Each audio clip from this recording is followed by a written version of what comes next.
Hey there everyone, hope you're all doing well. So there's a lot of people right now talking about the negativity of online social media, and I'm definitely not any type of expert, but I wanted to offer maybe a new perspective on the conversation nowadays and kind of how it's influenced me. There's been a lot of people talking about the negative impacts of this kind of online interaction that we have nowadays. Shane Dawson, Philip DeFranco, plenty of other people have all come out and made personal statements about how their mental health has been directly influenced by the comments made on their videos, posts, social media, the entirety. And kind of related to this, there's this really sad video of Zendaya and a guy that she's been hanging out with recently. The guy, Jacob, pretended to yawn and then leaned in a bit to tell Zendaya that the lady across the aisle from them was recording. And you could tell that she was genuinely upset and that it really made her feel uncomfortable. Her kind of entire face and everything about her, expression just kind of dropped. And it was because, of course, the moment that she thought was kind of private and secluded just wasn't anymore.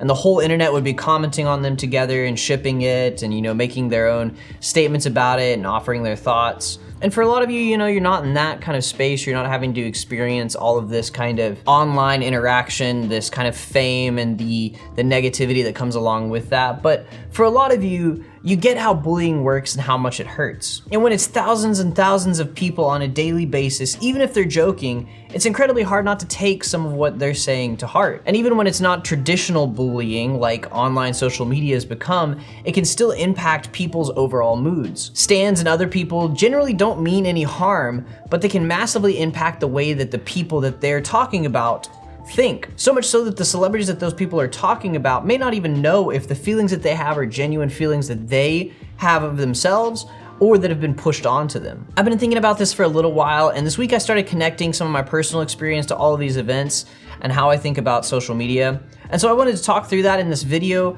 and perhaps offer a new perspective on handling it. So when I was younger, I definitely had an issue controlling my emotions. And this mostly presented itself in the sports that I played. I was involved in soccer and basketball, a little bit of football. And through all the years that I played, I had what I thought was anger issues. I'd get angry or upset at losing or performing poorly. And there were just a ton of times when I would go into the bathroom after a game and cry about it because I had no other way of handling my emotions. Even when I was casually playing, like when I was playing with the girl that I had a crush on, way back when, I had the hardest time not just straight up crying after I lost a game to her, and I had a really hard time saying, good game, and enjoying the time that we were having, even though I had a massive crush on her. And of course, this is around when I was 10 or 12 or something, but even after that, all the way through high school, anything that had to do with competitive anything had a much higher toll on my emotional health. After high school, I really didn't play anything competitive. The college I went to didn't have a sports team or any kind of affiliation. And kind of for the first time, I started to see the world in a different way and started to understand that my emotions were kind of more diverse and, kind of different.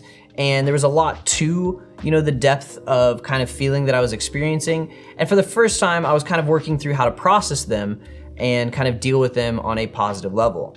And this was massive. It was a massive change for me. I started to understand in a deeper way what people were going through and how many of the systems that they were involved in were hurting them in really personal ways. This is kind of for the first time that I realized what empathy was and how it had kind of been with me this entire time. I grew up thinking that I had anger issues, but really I was just experiencing emotion on a much deeper level. And because I wasn't trained how to deal with that, I really had a hard time kind of working through all of those things until I had more information given to me about that. The college I was involved in really helped me continue to grow in my emotional health and understanding.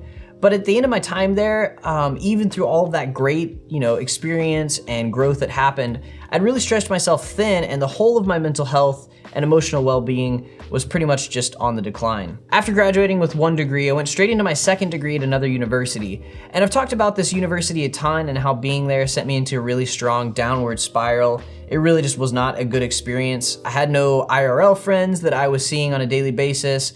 A ton of my classes didn't offer a safe space to just ask questions. And generally overall, I felt like everybody at that campus was different from me and that they weren't really somebody that I could connect with and kind of talk to. So I tried to find a community that would be consistent outside of that and got into competitive gaming. And a lot of you know me from this area. I live streamed my competitive gaming and I did that for almost a year and a half. And there I did find a sense of belonging with the friends that I made there, but the core of our interaction was competitive gaming, and that was still one of my biggest weak points. Because of the negative aspects of that community, the trash talk, the mental warfare, and the general toxicity, the negatives far outweighed the positives for my own personal interaction. This totally doesn't have anything to do with the people that I was spending time with, but just generally the community that we kind of had to involve ourselves in because of competitive gaming. And in many ways, I felt as trapped online as I did IRL. You know, I felt trapped in class because I couldn't ask the questions that I wanted to ask, but then online I felt trapped because I had a competitive community that I had to be a part of to make friends, and it just was really negative for me on the whole. And in many ways, I started to become like these people that were on there. They weren't the friends that I was with, but the people that were in that general larger, you know, competitive community, and started to embody some of the more toxic traits, and it really started to mess with my head.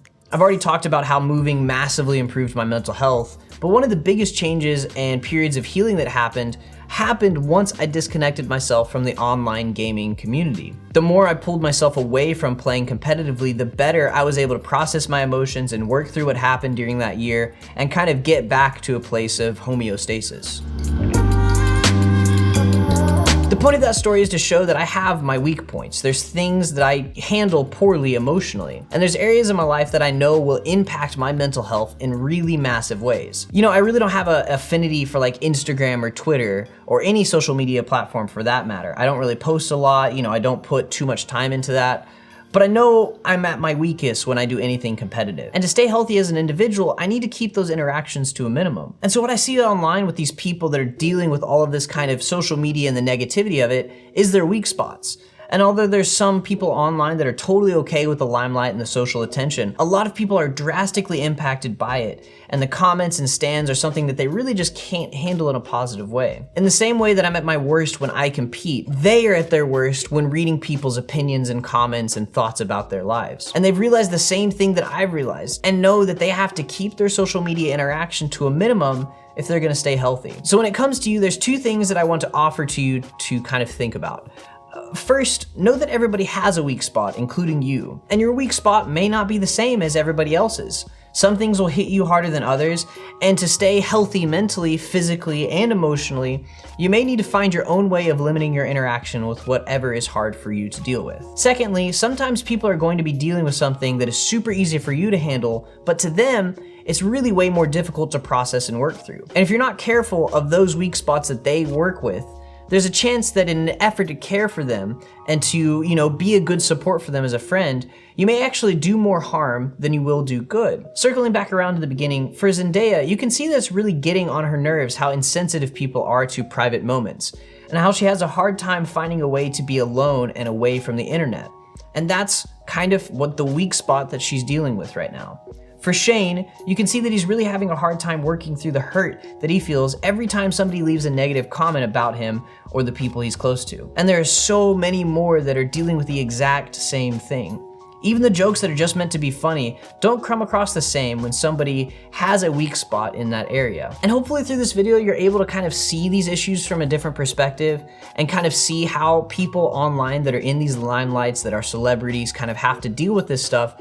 And you know, they don't really get to take a break from it. It's just always there. And hopefully this will also give you a bit more pause before jumping into random hate channels online or jumping into comments or jokes that may be degrading in ways that you might not, you know, immediately see. And you know, I may not have offered anything new to this conversation, but it was on my mind and made me think back to, you know, my personal history. And so I decided to share. You know, that's pretty much it for this video. Feel free to talk through your thoughts and opinions below. But besides that, I'll go ahead and see you guys in the next video.